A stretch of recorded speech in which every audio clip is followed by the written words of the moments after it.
এই গোপালগঞ্জ এমন একটা জায়গা, খুব ভয়ঙ্কর একটা জায়গা। এই গোপালগঞ্জের মানুষ কাউকে ভয় পায় না।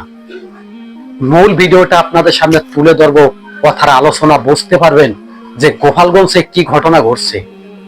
পুলিশ বাহিনী, সেনাবাহিনী তারাও কন্ট্রোল করতে কষ্ট হয়ে যাইতেছে।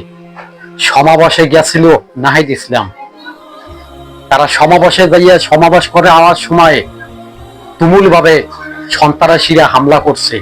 ওরা চাইছিলে কি জানেন?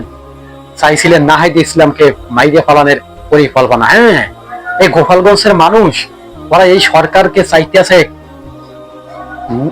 একবারে ধ্বংস করার জন্য, এটাই বাস্তবতা।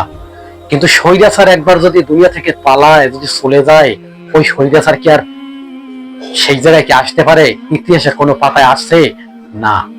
স্বৈরাচার শেখ হাসিনাকে একমাত্র গোপালগঞ্জের মানুষই ভালোবাসবে।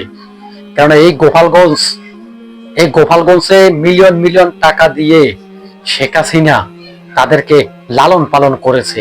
আর অন্য অন্য ডিস্ট্রিক্টের মানুষ না খাইয়েও মারা গেছে।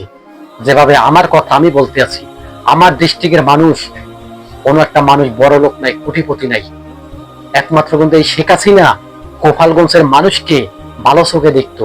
একটা কথা আছে না, যে যারা দেখবেন বড় বড় অর্থনীতির মানুষ, বড় বড় শিল্পীপতি, যারা দেখবেন বিশ্বের রাজা, তারা কিন্তু একমাত্র তাদের আত্মীয় স্বজনকে ভালো চোখে দেখবে।